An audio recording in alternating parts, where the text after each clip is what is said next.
ओम।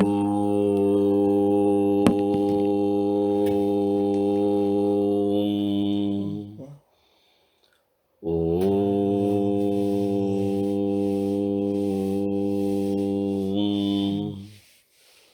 ओम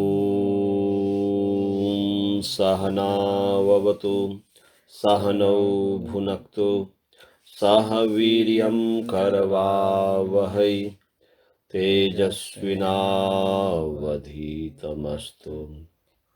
मा विद्विषावहै।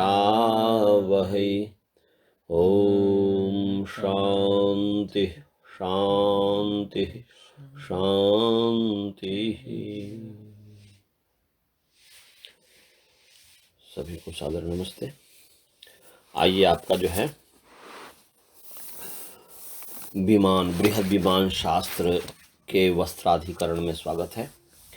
हमने पिछले बार जो बताया था, जो मूल सूत्र है महर्षि भरद्वाज जी का, कि यंत्री प्रावरणीयो पृथक पृथक ऋतु भेदात, ऋतु के भेद से अलग अलग तरीके से माने यंता जो है, जो पायलट जो है, जो एरोप्लेन को चलाने वाला है, उसके प्रावरणीयो माने वस्त्र पहनने का और आच्छादन करने का होना चाहिए।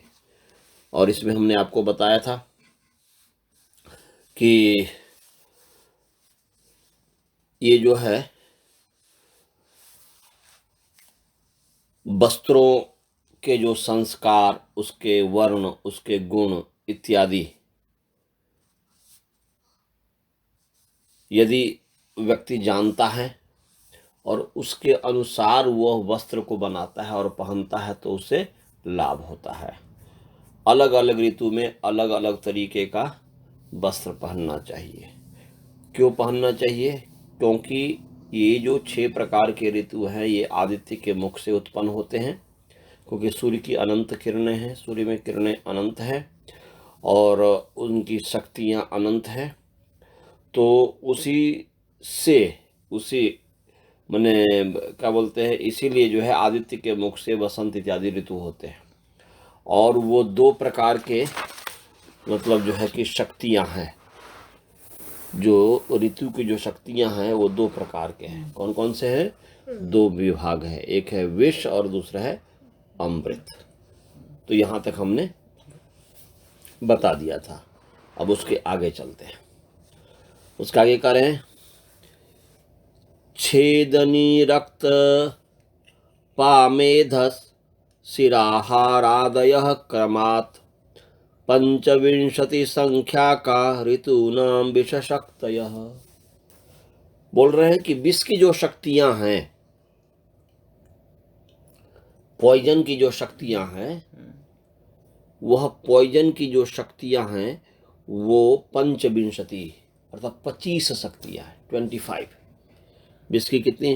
जो 6 ऋतु हैं, 6 ऋतुओं की जो 6 शक्तियां हो गई, 6 मतलब ऋतुओं की जो शक्तियां हो गई विष और अमृत के रूप से, उसमें से विष की जो शक्तियां हैं 25 है।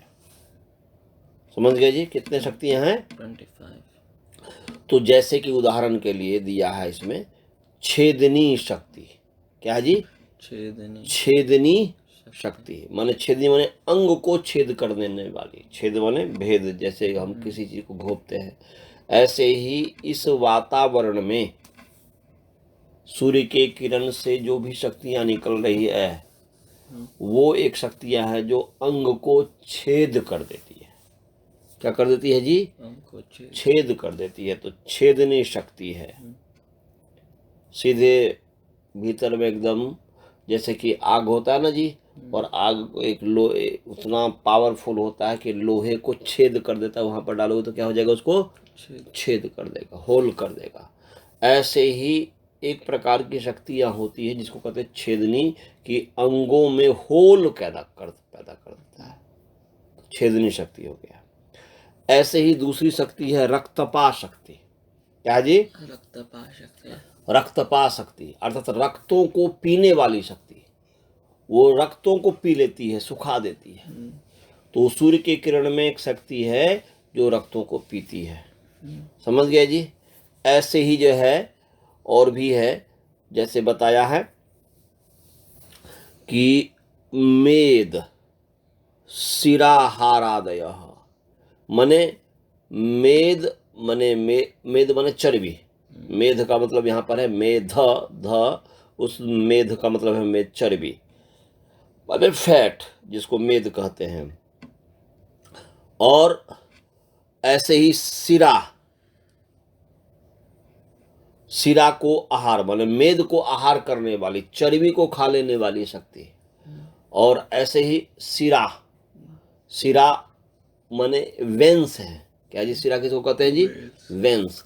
वेंस इत्यादि को खा लेने वाली शक्ति है, वेंस का आहार वाली शक्ति। ये ऐसे करके 25 शक्तियां हैं, विश्व की शक्तियां हैं। समझ गए जी? उसमें उदाहरण दिया, 2-3 दिया है। एक शक्ति दिया है मैंने छेदनी दिया है, रक्तपा दिया है, मेधा दिया, शिरा दिया है। तो कितने हो गए? 4 इसमें उदाहरण दिया है, मेध और शिरा का। मेध माने मेदस, मेदस माने चर्बी, मांस, मांस भी उदाहरण दे देंगे। क्या देंगे जी? मेद और मांस। अस्थि, मज्जा, शुक्र, ये सब सभी भी हम उसके ले सकते हैं। तो ये सब जो विश्व शक्तियां हैं, जो 25 प्रकार की शक्तियां, समझ गए? आगे चलें। अगर त्वंस, मांस, मेधा, मज्जा, स्थि, स्नायु, रक्त सादिकान वेर बीजान नश्यन्ति खपथे यान यंत्रिणाम। क्यों ऐसा कपड़ा पहनना चाहिए? क्योंकि जो यान यंत्री है अर्थात विमान को चलाने वाला जो भी यात्री है, व्यक्ति है, उनके जो त्वचा, मांस, त्वचा माने स्किन, मांस माने मसल, मेदस माने फैट, चर्बी, मज्जा, मज्जा समझते हैं? मैरो, बोन के अंदर जो मैरो होता है ना जी, बोन के अंदर होता है। जब आप साइंस पढ़ोगे तो बोन के अंदर लिक्विड के रूप में होता है। तो मैरो माने मज्जा, अस्थि माने हड्डी, स्नायु मीन्स नर्व्स, रक्त मीन्स ब्लड, और रस जो शरीर के अंदर जो भी भोजन करते हैं, रस इत्यादि जितने भी वेर बीज हैं, इत्यादि जितने भी शरीरों के तत्व है। वेर माने वेर बीज का मतलब हुआ शरीरों के तत्व, बीज माने तत्व, बीज माने तत्व, वेर माने यहाँ पर शरीर है। तो बोल रहे हैं कि ये त्वचा, मांस, मेध, मज्जा, अस्थि, स्नायु, रक्त, रस इत्यादि जितने भी शरीर के तत्व हैं। शरीर पूरा है तो शरीर में रस भी एक तत्व है, ब्लड भी एक तत्व है, मांस भी एक तत्व है, अस्थि भी एक तत्व है। बोलते हैं, आयुर्वेद में लिखा है, रसाद रक्तम तदम मांसम मांसन मेदः प्रजायते मेदो अस्थित तो मज्जा मज्जाया शुक्र सम्भा। बोल रहे हैं कि जो भी हम भोजन करते हैं उससे पहला जो पदार्थ बनता है डाइजेस्ट होने के बाद, उसका नाम रस होता है। और वही रस जो है और अच्छे जो रिफॉर्म होता है, जो शुद्ध होता है, फिर रक्त रूप में कन्वर्ट हो जाता है। फिर रक्त से फिर मांस बनता है, मांस से फिर चर्बी मेद बनता है, मेद से फिर अस्थि बनता है, हड्डी बनता है, अस्थि से फिर मज्जा बनता है, बोन मैरो बनता है, मज्जा से फिर शुक्र बनता है, रज और वीर्य बनता है। तो ये क्रम है। तो कह रहे हैं कि ये जितने भी त्वचा इत्यादि है, ये जो शरीर के बीज है, शरीर के तत्व है, इनको नष्ट कर देते हैं खपथे, आकाश के मार्ग में। विमान चालकों के जो बेर बीजों को ये नष्ट कर देते हैं। ये जो विश्व जो है, जो ऋतु की शक्तियां जो है, विश्व रूपी जो शक्तियां हैं, वो नष्ट कर देते हैं। तो इसलिए आगे करें, तस्मात् वेर बीजादि रक्षणार्थम कपर्दिना ऋतु शक्ति अनुसारेण वस्त्र भेदा निरूपिता।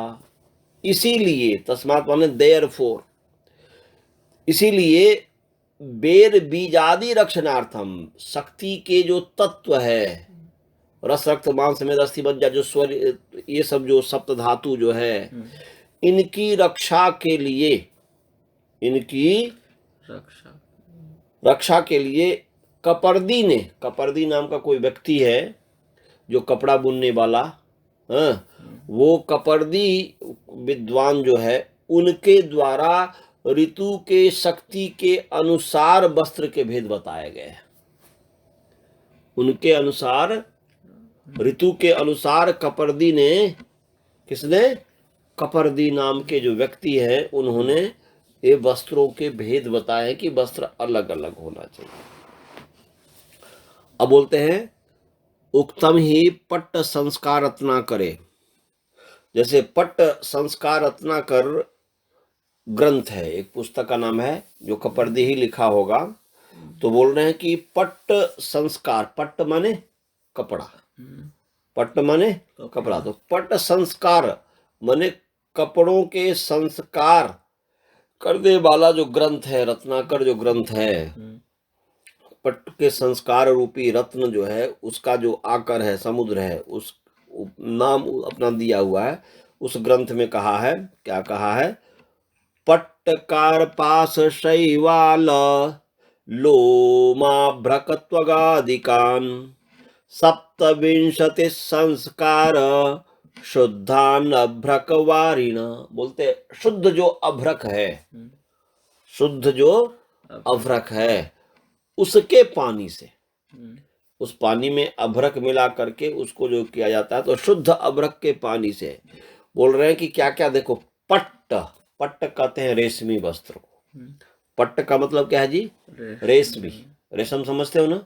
पट्ट माने रेशम, एक रेशम का कीड़ा होता है, ये सब खोजना आपको मिल जाएगा, छोटे छोटे, उससे जो है उसमें से धागे निकालते, उसको पालते हैं। जैसे कॉटन होता है ना, रुई, तो रुई जैसे, तो रुई तो वृक्ष से निकला। कॉटन रेशम जो होता है, सिल्क जिसको कहते हैं अंग्रेजी में, सिल्क समझ में आ गया? कमर सीधा कीजिए। सिल्क जो है, सिल्क को कहते हैं रेशम। सिल्क का मतलब क्या है जी? रेशम। तो वो रेशम कैसे निकलता है, सिल्क कैसे निकलता है? सिल्क के कीड़े होते हैं, उस कीड़े के अंदर से वो निकलता है, वो उसको फिर एक प्रक्रिया से ये होता है,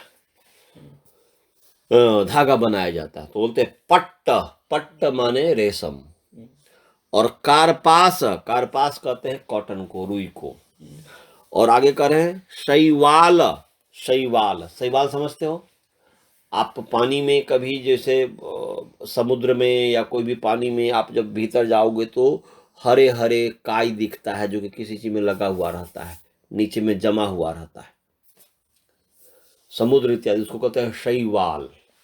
जलकाई, जल के अंदर में, पानी के अंदर में, वह जो है हरे रंग का, अलग अलग तरीके का रंग का जो है वो एक जीव होता है। क्या होता है जी? वो जीव होता है।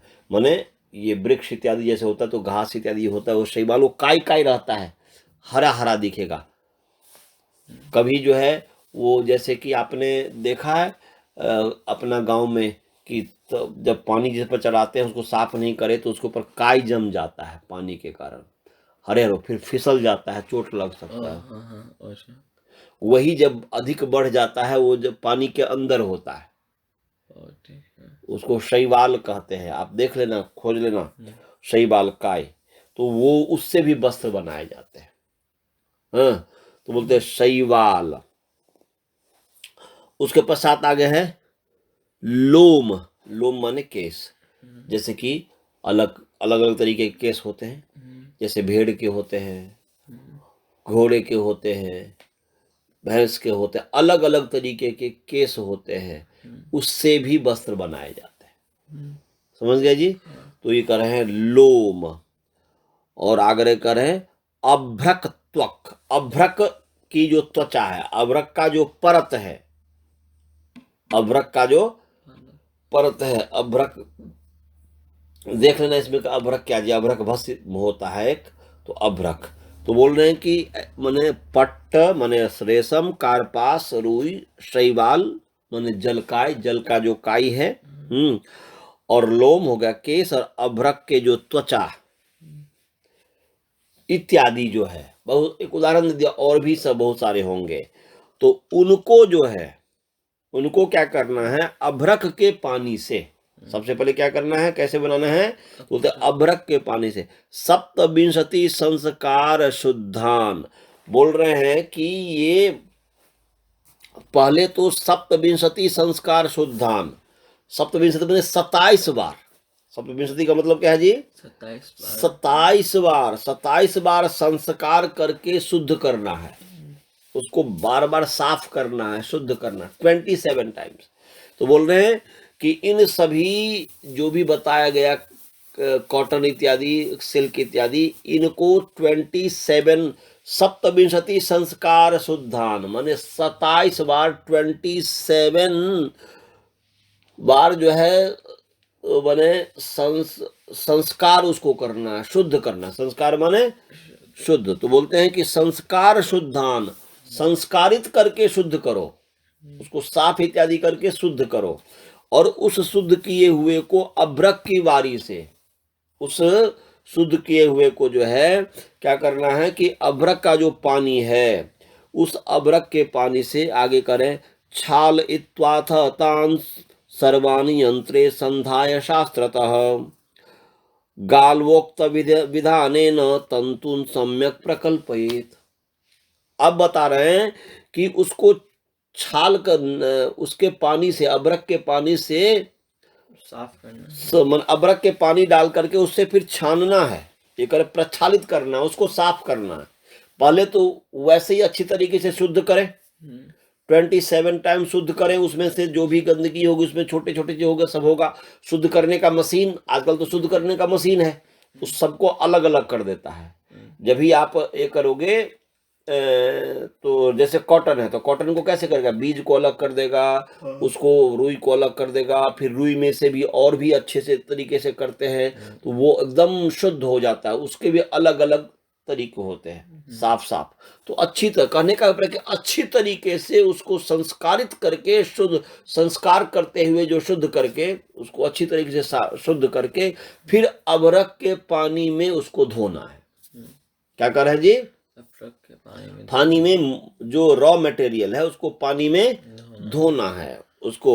तो बोलते हैं क्षालित्वाथतान सर्वान, और यंत्र में संधार्य शास्त्रतः, और ये क्या करना है कि वो धो करके साफ करके अब उस यंत्र में, जो धागा बनाने वाला जो यंत्र होगा, उस यंत्र में उसको शास्त्र के अनुसार कैसे डालना है, वो शास्त्र जो है उसकी प्रक्रिया है, उसको पढ़ करके लिख करके उसका ये करके शास्त्र के अनुसार जो है संधार्य, उसको उसमें रखना है, जोड़ देना है।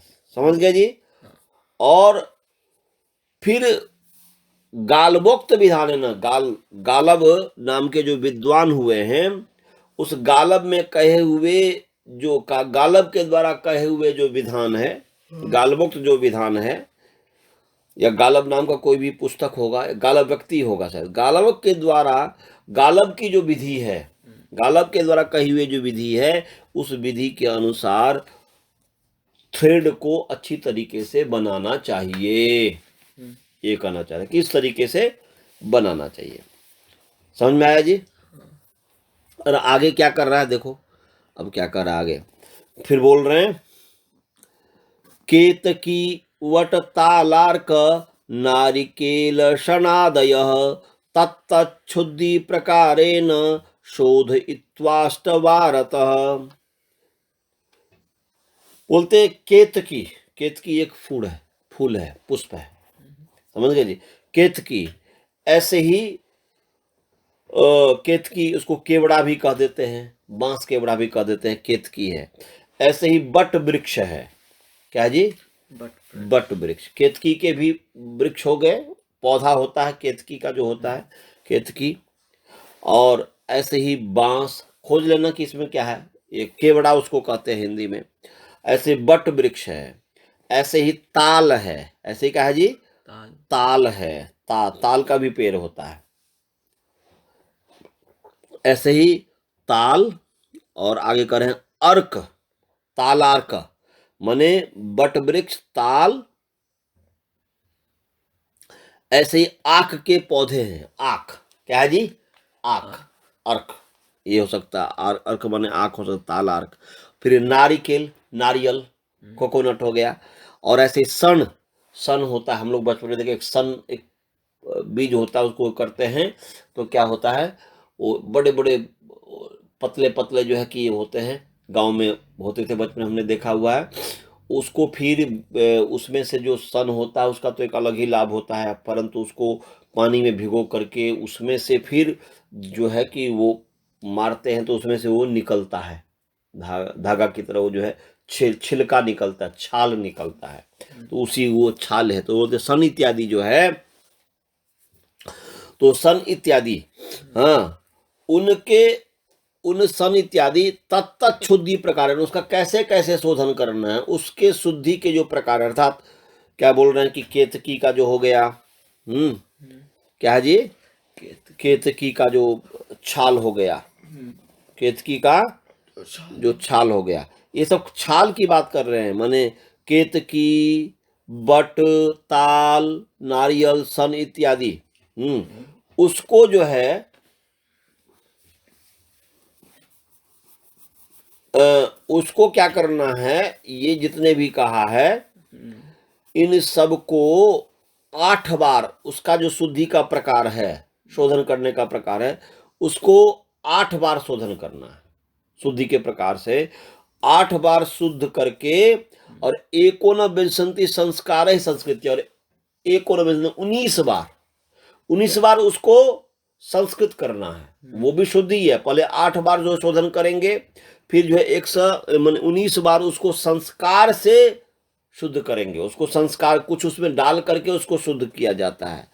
और फिर बोलते तत्त वल्कम आदाय, उसके पहले तो उसको अच्छे तरीके से साफ करना है, सबको केतकी इत्यादि को 8 बार अच्छे से साफ कीजिए। फिर उस बार उसको फिर क्या होता है, संस्कारित किया जाता है, उसको संस्कारित किया जाता है। तो उसको जैसे सन की बात है, हमने पहले तो उसको अच्छा से साफ किया, साफ करने में फिर जो है जब साफ कर देते फिर पानी में डालते हैं, 4 दिन 5 दिन 10 दिन जो है 15 दिन तक पानी में रहता है, फिर उससे निकालते हैं, तो वो पानी का भी उसमें संस्कार डालते हैं। और भी कुछ ऐसी दवा इत्यादि होगा, तो बोल रहे हैं इस तरीके से उसके जो शुद्धि के जो प्रकार है, उस प्रकार से 8 बार शोधन करके, और 19 बार जो है संस्कारों से उसको संस्कृत करके शुद्ध करके विधिवत, और तत्त वल्कम आदाय यंत्रे तंतु मुखाभिदे समग्रेनाथ संधार्य तंतुन कृत्वा यथा विधि गालवोक्तन मार्गेण कुर्याद वस्त्राण्य यथा क्रमम। बोल रहे हैं कि उसके वल्कल जो है, उसके वल्कल माने छाल, वल्कल माने क्या है जी? छाल। अर्क माने छाल नहीं होता, वल्कल माने छाल होता है। अर्क तो आंख हो सकता है, अर्क जो है आंख हो सकता है, या ऐसा हो सकता है कि जो है कि तालार्क जो दिया है, तो तालार्क एक ही हो, तालार्क, तालार्क, तो तालार्क माने ताल की जो आंख है, ये हो सकता है, उसमें जो आंख की तरह जो कुछ होता होगा, ऐसा हो सकता है। तो तालार्क बताया, ताल, ये इन सब के अच्छी तरीके से शोधन करके उसको 19 बार संस्कृत करके, और उसके वल्कल को लेकर के अब यंत्र में, उसका जो यंत्र होगा वस्त्र बना, धागा बनाने का, उस यंत्र में तंतु मुखाभिधे, यंत्र जो है, उस जो यंत्र में क्या, तंतु मुखाभिधे, उस नाम है अभिध, कहते नाम को अभिधा, माने तंतु मुख नामक यंत्र है, तंतु मुख नामक जो यंत्र है, उस तंतु मुख नामक यंत्र में पूर्ण रूप से समग्रेण माने उसको जो है डालना है, समझ गए जी? बना करके बोलते समग्रेण संधार्य, तंतु को रख करके यथा विधीन, यथा विधि जो है गालब के द्वारा कहे हुए जो नियम है, मार्ग है, उससे वस्त्रों को बनाए, उसको उस तरीके से वस्त्र को बनाने का बात कहा गया है। और आज के अनुसार आज हो जाएगा, उस समय गालब थे। फिर बोलते हैं पश्चात वस्त्रान समाहृत्य पंचतैलस्तु पाचयेत। अब वस्त्र तो अभी तक तो वस्त्र ही बना है, अब वस्त्र को बना करके उन वस्त्रों को ले करके 5 प्रकार की जो तेल है, 5 तेल, 5 प्रकार के तेल में उसको डुबोना है। कौन कौन से? 5 प्रकार के तेल से उसको पकाइए, आग के ऊपर पकाना है। 5 प्रकार का तेल से क्या करना है? उसको आग पर उसको पकाना है। तो क्या करना है? पाचेत बोलते अतसी, तुलसी, धात्री, शमी, मालू रुचक्रिका, बोलते हैं रुचक्रिका, बोलते अतसी के तेल। क्या जी? अतसी। अतसी कहते हैं अलसी को, तीसी को। तीसी जानते हो? कभी कभी यहाँ पर हम जो खाते हैं ना, तीसी छोटे छोटे होते हैं, अलसी। सेसमी ऑयल, नहीं सेसमी नहीं, अलसी, तीसी। तीसी अलग चीज, सेसमी ऑयल तो तिल हो गया, सेसमी ऑयल नहीं, अलसी होता है। अतसी कहते हैं अलसी को। अलसी कहते हैं अपनी मैथिली भाषा में तीसी। वो जो है ब्राउन कलर का होता है, लाल लाल लाल छोटे छोटे छोटे होते हैं, आगे नोकीला होता है। तो माँ से पूछना कि भाई तीसी क्या है, वो आपको दिखा देंगे। तो तीसी के तेल, समझ गए जी। और तुलसी, तुलसी का जो बीज है उसका तेल। फिर ऐसे ही तुलसी के बाद आता है धात्री। धात्री आंवला तो समझते ही हो, आंवला। आंवला का भी तेल बनाया जाता है। आंवला का जो बीज है उसके भी तेल बनते हैं, और आंवला के भी वैसे तेल बनते हैं। उसमें तिल के तेल में डाल करके जो भी आंवला के तेल। तो धात्री। और ऐसे शमी वृक्ष है। शमी एक वृक्ष है, हम जहाँ पर पढ़ते थे वहाँ पर कांटे कांटे उसमें होते हैं, बड़े वृक्ष होते हैं, तो उसके शमी हो गया।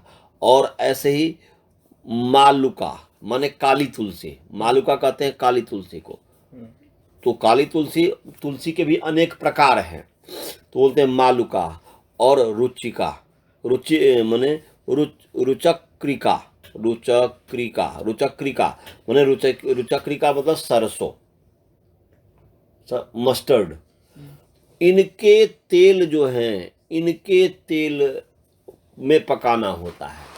तो बोलते हैं कि ये जो तेल हैं, बोलते हैं अलसी माने तीसी, तुलसी, धात्री माने आंवला, फिर बोलते हैं शमी, और मालुका। शमी हो गया, फिर मालुका हो गया अर्थात काली तुलसी हो गया, रुचक्रिका सरसों।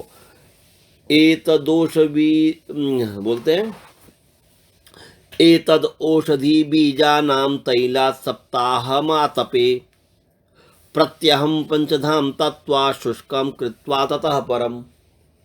बोल रहे हैं कि इसको कैसे है? तो इनके जो ये औषधि है, ये सब सभी क्या जी? औषधि है। इनके बीजों को, धात्री के बीजों को, अलसी के बीजों को, तुलसी के बीजों को, काली तुलसी के बीजों को, और क्या कहते हैं कि सरसों के बीजों को, जो औषधि, इन बीजों के जो तेल है, इस तेल में 1 सप्ताह तक आतपे, इन सप्ताह माने सप्ताह भर तक धूप में रखना है। क्या करना जी? 1 सप्ताह तक धूप में प्रतिदिन 5 बार, प्रत्यहम पंचधा, 5 बार तपा करके, और शुष्कम कित्वा परम। उसके बाद पहले एक बार तपाओ, फिर सुखा दो, फिर उसमें धूप में रखो। उसमें वैसे भी तो पकाया जाता है, आग ही है ना जी, एकदम एकदम कड़ा कड़ा जो धूप हो। पहला बार हमने किया, फिर सुखा दिया। दूसरी बार हमने किया, फिर सुखा दिया। तीसरे बार हमने किया, फिर सुखा दिया। चौथे बार हमने किया, फिर सुखा दिया। 5 बार हमने किया, फिर सुखा दिया। तो बोलते हैं कि ऐसे हम प्रत्येक दिन 5 बार तपाओ और सुखाओ। तो ततः परम बोलते, अब उसके बाद क्या करना है? तपा करके सुखा करके, और उसके बाद क्या करना है? उनके बाद बोलते ततः परम गोपी लाक्षा चंडमुखी मधु पिष्टाभ्रका समम सम्मिल्य एणाक्षारेण बृहन्मूषा मुखे क्रमा। तब वो करने के बाद तेल में पका दिया, तो आगे की औषधि क्या है सो देखो। तो बोल रहे हैं कि गोपी, पहला क्या कर रहा है? गोपी। गोपी का मतलब है, एक है सारिवा। गोपी का मतलब यहाँ पर है, गोपी माने आयुर्वेद का ये दवा है। गोपी कहते हैं, गोपिका, कृष्ण, सारिवा, उसको सारिवा भी कह देते हैं, उसको सारिवा भी कह देते हैं। तो ऐसे लाख भी होता है एक पदार्थ, नाम सुने हो लाख का पदार्थ? वो भी देख लेना, वो जो है ना चूड़ी इत्यादि बनाए जाते हैं, लाख होते हैं। तो गोपी हो गया माने सारीवा हो गया, फिर लाक्षा माने लाख हो गया, और आगे करें कि चंडमुखी, चंडमुखी कहते हैं इमली को, जो खट्टा खट्टा खट्टा होता है, चंडमुखी। और मधु तो समझते ही हैं, हनी, हनी। और आगे करें पिष्ट, माने पिष्ट कहते हैं तिल, जो सेसमी है उसका खल होता है, उसको तेल निकालने के बाद जो बच जाता है, तेल उधर निकल गया इधर में, उसको खल कहते हैं, उसको पिष्ट नाम है। उसका नाम क्या है जी? तेल की जो खल है उसको पिष्ट कहते हैं। और अभ्रक जो हो गया, इन सबको बराबर बराबर मात्रा में लेना है। इन सबको क्या करना है जी? बराबर बराबर मात्रा में लेना है। और इन सभी दवाओं को बराबर बराबर मात्रा में लेकर के, और एणाक्षारेण, तो एना कहते हैं हरिण को, डियर को, उसके जो क्षार है, तो हरिण के जो सिंग होते हैं उनके अंदर, उनके जो क्षार है, जो नमक जैसा चीज है, उससे में से वो निकाल करके वो जो है, तो एना के जो क्षार है, जो क्षीण करने वाला होता है, उस हरिण श्रृंग के जो भस्म है, हरिण के जो सिंह हैं उसके जो भस्म हैं, उनके साथ उनको मिलाना है।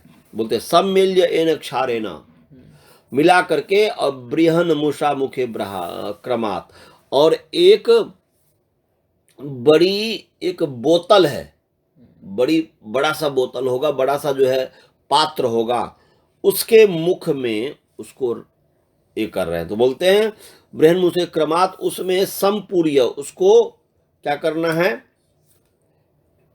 उन सभी दवाओं को रख देना है। उन सभी दवाओं को क्या करना है जी? रख देना। बोलते हैं संपूर्य, भर करके, संपूर्य का मतलब हुआ कि भर कर, भर करके। और आगे क्या करें कि विधिवत सर्वम कूर्म व्यास, माने व्यासटिकांतरे निधाय त्रिमुखी वस्त्राद ध्वनेत छिंजरी वेगतः।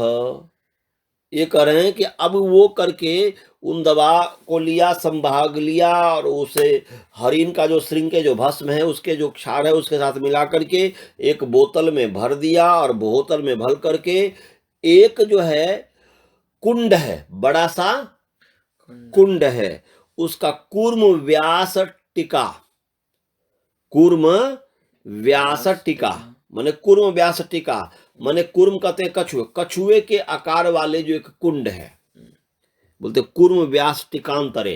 कूर्म व्यास टिक जो है, और कूर्म कछुए की तरह आकार वाले जो बहुत बड़ा जो कुंड है, उसके अंदर उसको रखना है। समझ गए जी? अंदर रख करके, और फिर क्या करना होता है? बोलते हैं कि त्रिमुखी भस्त्रात, माने 3 मुख वाली जो भस्त्रा है, माने जिससे गर्म किया जाता है लोहे इत्यादि को, भाथी उसको कहते हैं, उस 3 मुख वाली भस्त्रा से, और अत्यंत वेग से। तो क्या वेग? सिंजरी वेग। अब सिंजरी का मतलब नहीं पता है हमें, सिंजरी दवा को भी कहते हैं, या सिंजरी कुछ होता होगा, हम उसके वेग से उसको अग्नि के साथ संयुक्त करना है, या उसको जो है उसके वेग से धमनी, धुमित, धुम का अर्थ है शब्द, और अग्नि संता, अग्नि के साथ संयुक्त, अग्नि संयुक्त हो, माने उस वेग से धुमान करे, आवाज करे, आवाज करके उसमें कुछ करना होता होगा, या अग्नि के साथ संयुक्त करे। तो भस्त्रा से तो अग्नि के साथ ही संयुक्त किया जाएगा, या ये आवाज की बात कर रहे हैं वेग से। तन मध्य अस्ति, बोलते तन मध्य गस्ति पत्राणाम रसप्रस्थाष्टकम न्यसेत माक्षिकाभ्र सिंजीर वज्रटंकणवाकुटैः तैलम आरित्य विधिवत तस्मिन् पश्चात नियोजयेत। फिर बोलते पश्चात संगृह्य तत्कांजम तापन यंत्र के संताप तैललिप्त वस्त्राण्यथ समाहारेत। अब इसके बाद कह रहे हैं कि वस्त्रों को, वो जो तेल को हमने बनाया, तेल, अब वो तेल कैसे कैसे होगा? त्रिमुखी भस्त्र से जो है उसको जो है सिंजीर नाम की कुछ होगा, उसके वेग से, अर्थात धीरे धीरे धीरे उसको तपाए, उस तेल को तपाने की बात कर रहे हैं। और आगे जो है कह रहे हैं कि तन मध्य, उसके मध्य में क्या करना है, अगस्त्य बोलते तन मध्य गस्ति पत्राणाम, अगस्त्य का जो पत्र है, अगस्त वृक्ष के जो पत्ते हैं, तो इसमें कहा है कि अस्थ प्रस्थाष्टकम, माने 8 सेर का मतलब हुआ 1 सेर आधा किलो होता है, 1 सेर आधा किलो लगभग होता है, तो 8 सेर कितना हो गया, 4 किलो हो गया, है ना जी। तो लगभग 4 किलो पत्ता उसमें डाल दें, उसमें कुंड में पत्ता को डाल दें, पत्ता को डाल दें। वो दवा सब गोपी लाक्ष इत्यादि जो है, ये जो गोपी लाक्ष इत्यादि जो बताया था औषधि, इनको जो है कि वो जो कहा है कि उसमें पहले बोतल में डाल करके फिर उस कुंड में डालने की बात कर रहे हैं, और डाल करके फिर बोलते हैं कि उसमें 8 सेर जो है अगस्त के पत्तों को डाल दे, और अगस्त के पत्तों को डाल करके आगे बोलते हैं माक्षिकाभ्र माने स्वर्ण माक्षिक, अभ्रक, और ऐसे ही सिंजीर नाम का यहाँ पर दवा ही दिया है, सिंजीर, और वज्र टंक, वज्र टंक कहते थूहर को, वज्र माने वज्र टंकण वाकुटई ही, और माने थूहर हो गया, और वज्र टंक हो गया सुहागा को कहते हैं, सुहागा को, और ऐसे वाकुट माने वाकुची शायद हो, इत्यादि के से जो है इन सब से तैलों को क्या करना है, इन सब से तेलों को निकालना है। ये जो फल है इनके वस्तुओं से विधिवत तेल लेकर के उसमें डाल देना है, उस कुंड में क्या करना है जी, डाल देना है। अब डाल दिया, डालने के पश्चात फिर बोल रहे हैं कि गर्भ तापन यंत्र, एक यंत्र का नाम था गर्भ तापन यंत्र, उनमें रस को तपा करके तत्कांजम, उनके जो कांज हैं, उनका जो रस है उसको तपा करके फिर वस्त्र के ऊपर लगाना है, वस्त्र के ऊपर लगाना, बोलते तत्तैल लिप्त माने संताप्य तत्तैल लिप्त वस्त्राणि यथा समारे, तो उनके जो तेल हैं, उनके जो रस हैं, और रस तपा करके उस तेल से, तेल है उसको तपा करके उस तेल निकाल करके उसके वस्त्र को उसमें लगाना है, समझ गए।